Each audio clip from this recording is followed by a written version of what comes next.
Welcome to another In Wheel Time podcast, a 30-minute mini version of the In Wheel Time car show that airs live every Saturday morning, 8 to 11 a.m. Central.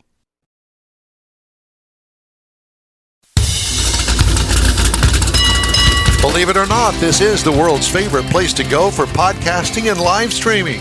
It's the In Wheel Time car talk show. Ahead, Chris Harto and the new Cafe Standards. I hope that's how you pronounce his name. We'll have This Week in Auto History. Get you caught up on the stories making headlines. And I promise that this half hour, I'm going to have the review of the 2024 Lexus RX 450h Plus. Hybrid Howdy. Plus. Yeah, howdy, along with Mike out of this world, Mars. You, sir, you're trouble today. I can see that look on your face. We always need more Jeff Zekin. I'm Don Armstrong. Glad you could join us today. Let me know when Chris gets with us. But you know what I think we're going to do, Jeffrey, if it's okay with you, let's do the car review while we wait. Yeah, that would be a good idea. Because all right, let me get it loaded up. Okay. Let me get loaded. Okay. He's going to get loaded. Talk amongst yourselves. It won't be the first time, I can tell you that. You know? Okay. Yeah. That's the Toyota Tacoma, right? That's not it. But thank you for playing. We had a promo that we did this morning to promote the fact that we were getting ready to do the show. Hence the word promo. And Mr. Mars pulled a quick one on me. He pulled a bob on me, and put down a car that I haven't actually had the opportunity to review yet. So I said that, but that's not today's car review. Well, wasn't it the Didn't we weeks ago have the wrong one in there?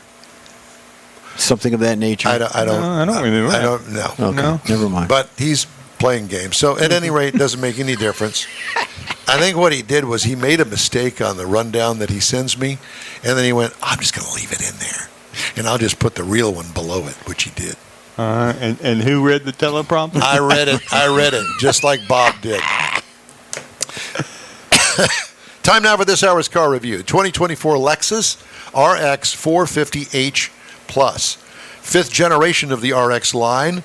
This is considered a luxury, all-wheel drive, two-row, full-size crossover vehicle, also known as a PHEV, partial hybrid electric vehicle. Seats, including the driver, 5 butts can go in there. All new for 2024. The exterior features include, although toned down a little bit, the front end can still be polarizing. It is that what they call the spindle grille look, but it's different. They fixed it up, and I actually kind of like it. Did I say that? Growing on you. Nice body side sculpting, floating roof paint minimizes the large C-pillar on this car. Rear hatch has the bustle-style architecture back there. I had to look at that twice. I'm going, am I seeing that correctly? Mm-hmm. The subtlety of their styling is really cool once you start to look at it and look at it up close. Stylish upscale wheels. Overall look gets an A in design. Interior highlights include a classy, modern, upscale interior, huge infotainment screen. Listen, if your finger can't hit that going down a bumpy road, nothing can. Comfortable seating throughout. No more touchpad on the center console. Thank you. Cargo room, tons of space without the third row in it. This is only a 2-row luxury SUV, and I mean luxury all the way. What I liked about it, steering wheel controls, pretty straightforward. So you don't have to sit there and try to figure that out. Mm-hmm. And let me tell you, there are a lot of new cars out there that want to put too much on the steering wheel. There's no need to do that. Now, here's what the interesting part about this. This vehicle has a 2.5-liter 4-cylinder plug-in hybrid electric motor combination with a total of 304 horsepower. That's pretty good. Mm-hmm. CVT transmission, tow rating 3,500 if you're going to do that, but I wouldn't imagine. But it can. Gas electric combination, miles per gallon electric, 83 miles per gallon electric. Gas only, 35 miles per gallon. The miles per gallon rated combination, 36 mpg. I got 37.5 miles per gallon over 420.6 miles. And that's in thin air. very thin air, especially when you get to 14,000 feet at the top of Pikes Peak, which I did on this particular vehicle, and it worked like a charm. What I liked about it, plenty of smooth power, believe it or not. I'll take one. Ride and handling, smooth ride and handling, top-notch all the way. The base trim price for the 350h starts at $49,000. I say this because my vehicle was a pre-production model and I didn't have all of the information on it. Now, the price as tested for the 450h Plus is $76,305. That's the price as tested. The base model price is $68,730. Yes, it's expensive, but it's not as expensive as the BMW X5 plug-in for $72,500. Another plug-in is the Lincoln Corsair. $53,925 is the base on that one. And just to throw in a gasoline version, Acura RDX is a competitor, I guess, $54,150. There are going to be more and more plug-in hybrids, and I would encourage you to do your homework if that's what you're in the market for, but I would definitely recommend checking out the Lexus RX 450h Plus. That's my review for this week. The Corsair Lincoln, they're not making those anymore, are they? Or are they getting rid of the production? One of the Lincolns, it's either the Navigator or the Corsair. All I can tell you is that that's the only one of the few plug-in hybrid SUVs available today. They're all coming up to the plate now and going, oh, well, we're not going to go all electric. No, we're not going to do it all. We're not going to do that. We're going to go with the hybrid thing. And I think that the hybrids are selling not as much, but I think that they're getting there with the full electrics because you don't have to worry about infrastructure and running out of juice, electric juice, 200 miles away from home and there's nothing around. Get an e-Bliss bike, 300 miles. There you go. Chris Harto, Consumer Reports, and he is on the line with us right now. Chris, good morning to you, sir. Hey, good morning. Hey, it's good. It's good to hear from you, and thank you very much for joining us. And Chris is here to talk about what's kind of appropriate: CAFE ratings, corporate average fuel economy ratings, and there is somewhat of, or has been, somewhat of a disconnect between EPA and CAFE. And maybe you could explain that in a better way, because I know that there's a difference, but you go ahead and take the cake here. Yeah. So there's really two rules right now that, in many ways, do similar things in terms of encouraging lower emission, more efficient vehicles. There's EPA, and then the Department of Transportation sets CAFE rules. Really, the way the administration has set these two rules this year for 2027 and beyond, really the EPA rule is the one that's going to really matter. It's going to be the binding rule, and it's going to be the one that's really going to drive change in the automotive market. They really set the new CAFE rule at a much lower level of stringency, so that it probably, so that automakers don't have to worry as much about trying to finagle all of the unique aspects of the two programs to meet them both. Yeah, because so really, go ahead. I was just going to say, because I remember when the CAFE rating started and everybody's going, oh, that's not that big deal.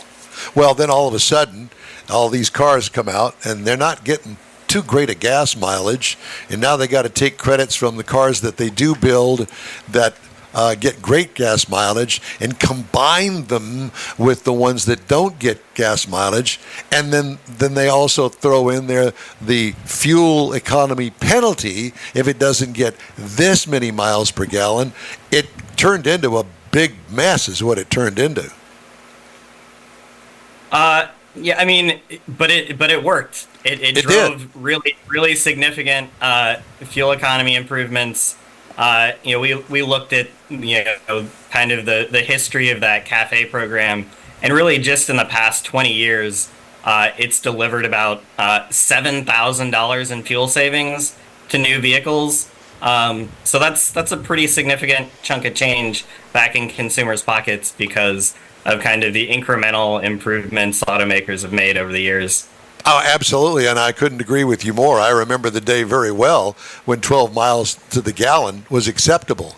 Today, Yeah, 12 miles and to now the you gallon can go would out work. and buy a full size pickup truck that gets 24, 25 miles Yeah. to a gallon. Yeah. Who would have thought that was even possible? Right, you know, and 20, it 30 years did ago? push the industry to get better gas mileage out of the power sources that they put in these vehicles, and also up the power. Four-cylinder engines used to be really might as well just go ahead and have a lawnmower motor in there, but they upped the horsepower on them, and they still got good gas mileage. And hey, I've turned into a big fan of four bangers.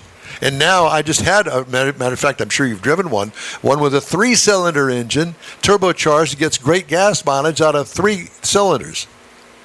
Yeah, it's amazing what the industry can do when really kind of pushed by these regulations. It always looks really daunting when the regulations go into place, but when the engineers are pushed and given a goal, they always seem to deliver. Yeah, it's a shame and that ends up being great for consumers. it's a shame that they had to be pushed, but I guess that kind of was the impetus in getting better gas mileage because they really had no reason to do it. Everybody was paying, 50 cents a gallon for gasoline Yeah. and accepting 12 miles to the gallon. So there has been that. Okay, so what can we expect? I mean, is there anything really going to change now that the EPA ratings have kind of taken over? Yeah, I mean the EPA standards are very very strong. They're really going to push the industry. We're going to see a lot more EVs. We're going to see a lot more hybrids. We're going to see a lot more plug-in hybrids on the market. People are going to have a lot more choice. It's just that the CAFE regulations aren't going to add to that in any significant way. Do you see the CAFE ratings going away eventually?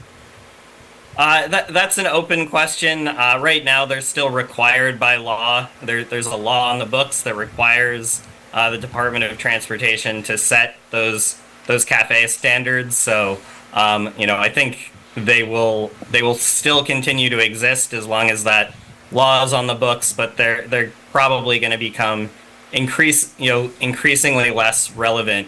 And one of the reasons that is the law that requires the CAFE standards also says that the Department of Transportation can't consider alternative fueled vehicles, including electric vehicles, in setting the stringency of those standards. So automakers can build EVs, they get credit for EVs. They count right now they count at 400 miles per gallon, 300 miles per gallon. But they can't consider that those vehicles exist when setting the stringency. So it's just hard for them to set a stringency that actually drives the market when EVs exist. Sure. So, in other words, what you're saying basically is the fact that the CAFE ratings will still apply, obviously, to the mainly gasoline engines. And I guess that would be kind of a good thing because we don't want to go backwards in that. We've made so many big gains in miles per gallon in the overall CAFE ratings where it holds big manufacturers their feet to the fire, so to speak, and say, hey, look, you guys have got to produce vehicles that overall get better gas mileage. And I can relate to that, but I think that as time goes on, I don't think that that'll be an issue because I think that they're all kind of competing against each other and trying to get the most miles per gallon out of everything that they make. Don't you? Yeah. I mean, I think we'll continue to see some improvements there. But really, a lot of the compliance is now going to be driven by, building more electric vehicles, building more plug-in hybrids, like you were just talking about, and again, we're going to see more regular hybrids too, because those are good solutions for some parts of the market. Well, I think that you heard part of my review on that Lexus 450h Plus that we took up to Pikes Peak and got great gas mileage out of the thing. And I never plugged the thing in. Matter of fact, I don't even think that there was a plug available for me to plug it in. They just let me go with with the gasoline engine, and it seemed to take care of itself quite well. Little 4-cylinder engine that acted like a big boy I V6. think it could. Yeah, pretty much. Yeah. Yeah, when those 4 cylinders can lean on the extra electric motors, they can give some real boost, real power. Yeah, exactly. And you know, a luxury vehicle running around town, and if, you know, 35, 40 miles on a quick charge on that particular vehicle, for a lot of people, that works. Absolutely. Yeah. And then you don't have the range anxiety when you want to drive up Pikes Peak, or you want to take a vacation. Go on vacation, and they get really good gas. You know, many of them get really good gas mileage. You know, some of the manufacturers might be taking advantage of some of the incentives and building plug-in hybrids that aren't quite that efficient when they're on gas. But some of the really good ones are really good. So, what is the latest take that you have on any of the CAFE ratings that came out? Yeah, so again, these rules are going to be, kind of pretty low key, incremental relative to what the EPA rules are really pushing. Those EPA rules are going to see, really some significant growth in electrification, whether it's electric vehicles, plug-in hybrids, or battery or regular hybrids. You know, we project with those EPA standards, we could be up to 50% pure plug-in electric vehicles by 2032, which that's a pretty big jump from where we're at today. Sure, and I can see that, as long as the infrastructure is there.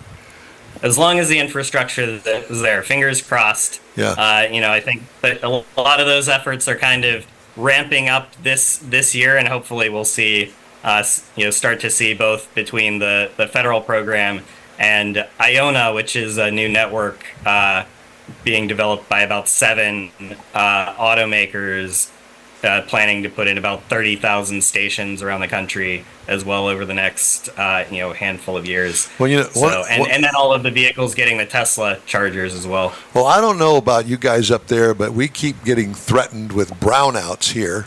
Of course, Texas is a little bit different. We're not connected to the rest of the grid in the United States. I don't know, somebody's ego got hurt or something. I'm not exactly sure how this all came about, but we're not connected to what you're connected to, and so we have to suffer through, threats of brownouts. And all I can think of is all these electric cars now going to be plugged into this thing that is teetering on the edge of going out anyway. I could see the whole thing shutting down in the near future. So that's something that we have to work on here in Texas. And that may be a good story for you guys. Yeah, I know Texas has got a lot of crypto miners and new AI data centers coming in, and they're hogging up all the electricity, really putting some strain on the grid. Hopefully, I think with EVs, I think there's, the rate of deployment is such that most utilities should have the ability to plan for that. We did some analysis showing that EVs might put about 1% per year, what might require about 1% per year growth in electricity demand, which is not insignificant, but not outside of the historical norm. But when you build that on top of, data centers going in everywhere, and some of these other loads, adds some complexity. Well, Chris, it's always great to talk to you guys. Give our best wishes to all of our friends up there at Consumer Reports, if you would. We thank you very much for joining us today.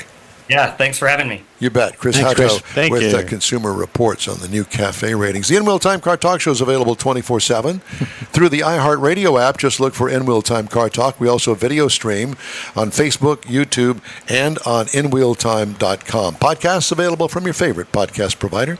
The In-Wheel Time Car Talk Show continues right after this quick break. Pro-Am Auto Accessories has been serving Houston's auto enthusiasts since 1984, providing world-class products for sports cars, European sedans, and American muscle. Pro-Am is known as the place to go to find exclusive and hard-to-find parts and accessories. Pro-Am is one of the very first distributors in the USA for brands such as Recaro, Redline, Momo, Corbo, and Simpson.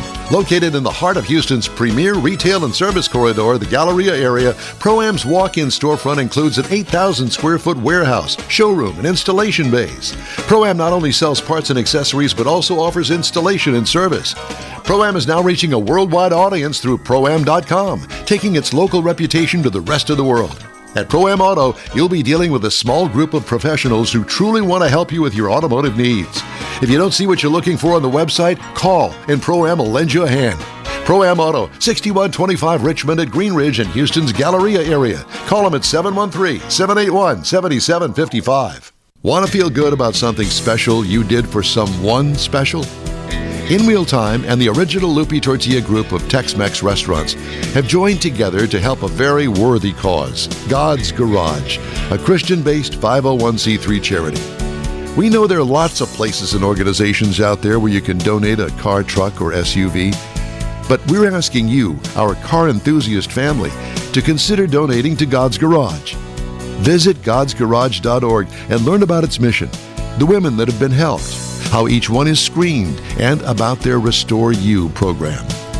A car donation is an easy way to make a difference in the lives of others. God's Garage needs good operating vehicles, but will take all types in working and non-working condition. Make your heart and soul feel good by donating your gently used vehicle and help support single mothers, widows, and wives of deployed military at godsgarage.org. Hey, you're on the In-Wheel Time Car Talk Show. Thanks for riding with us today.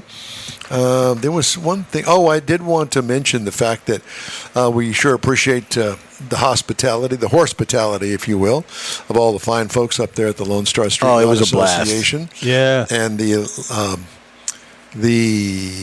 state run.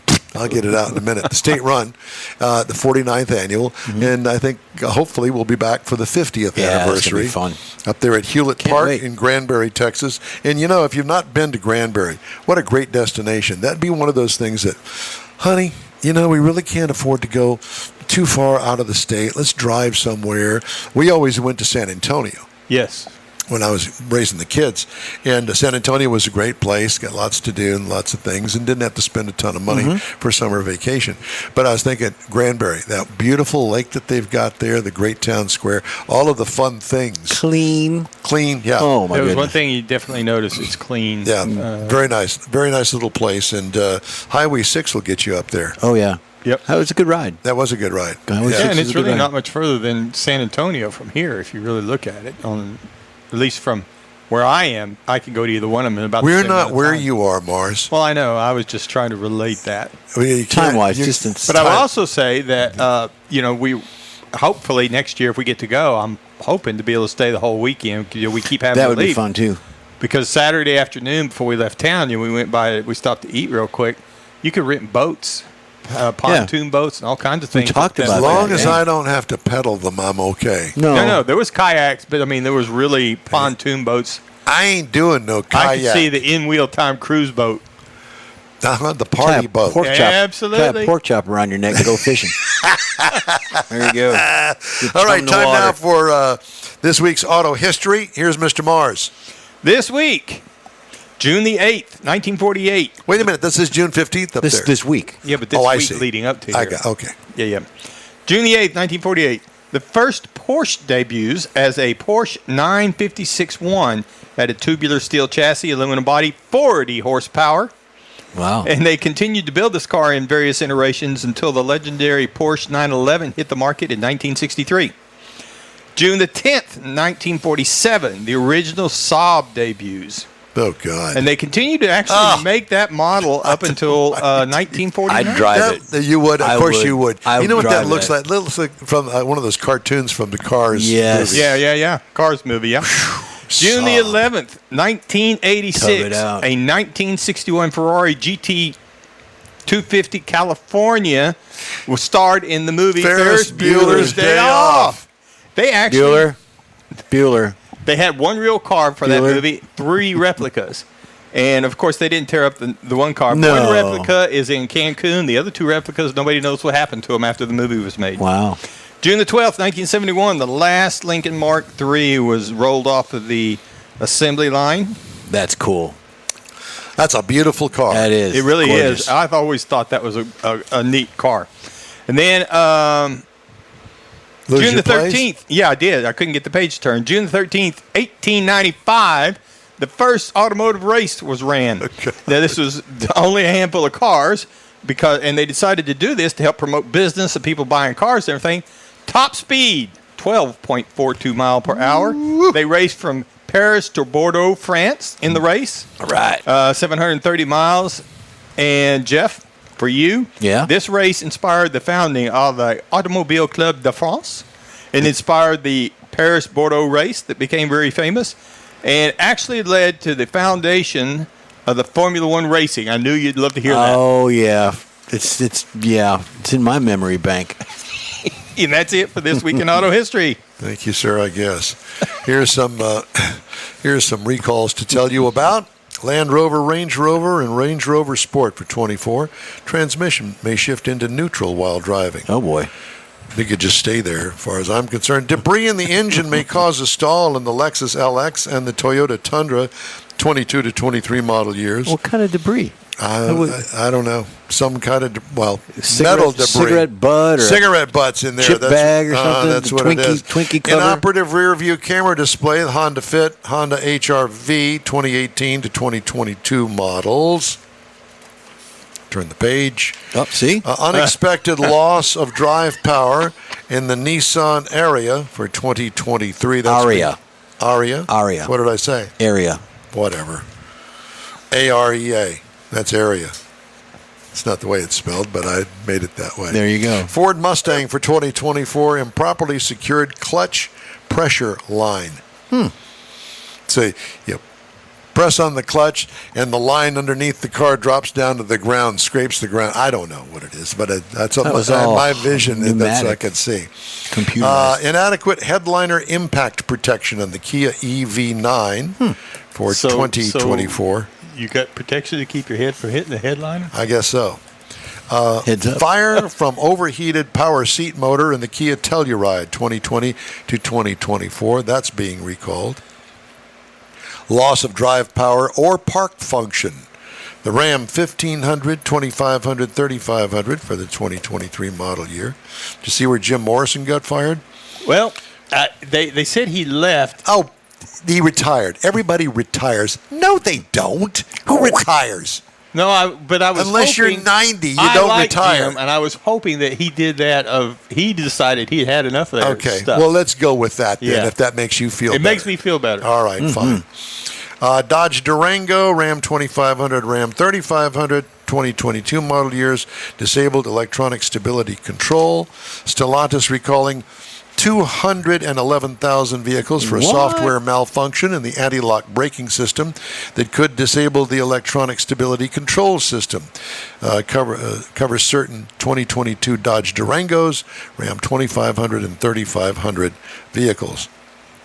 Stellantis, by the way, has had 25 recalls this year, affecting around 1.2 million vehicles. You think that there's a problem going on there? I do.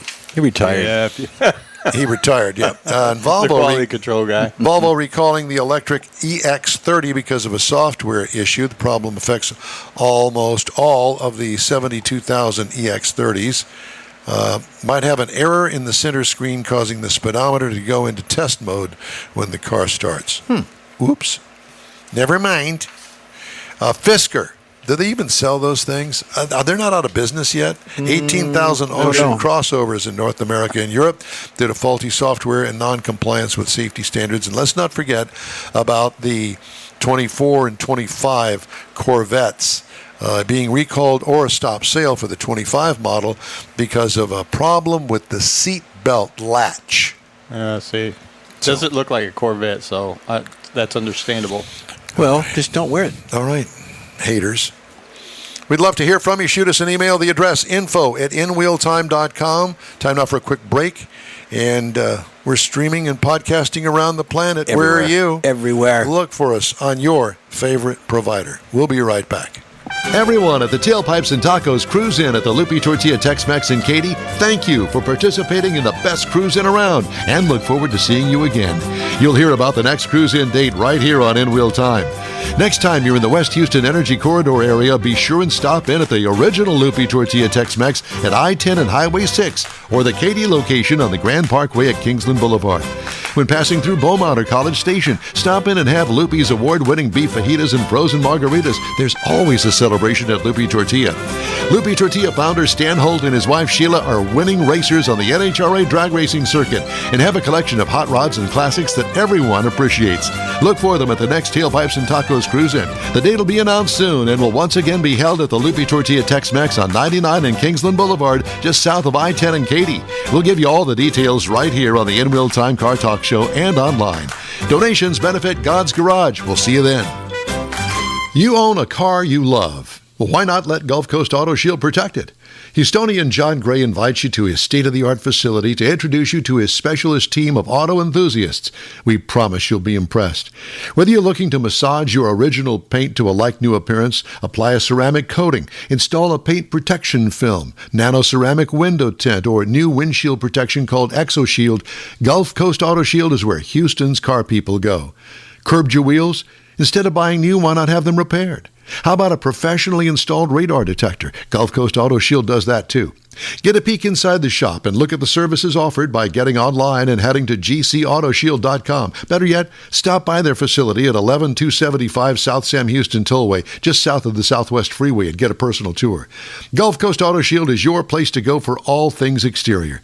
Call them today, 832-930-5655 or gcautoshield.com. That's it for this podcast episode of the In Wheel Time Car Show. I'm Don Armstrong, inviting you to join us for our live show every Saturday morning, 8 to 11 a.m. Central on Facebook, YouTube, Twitch, and our InWheelTime.com website.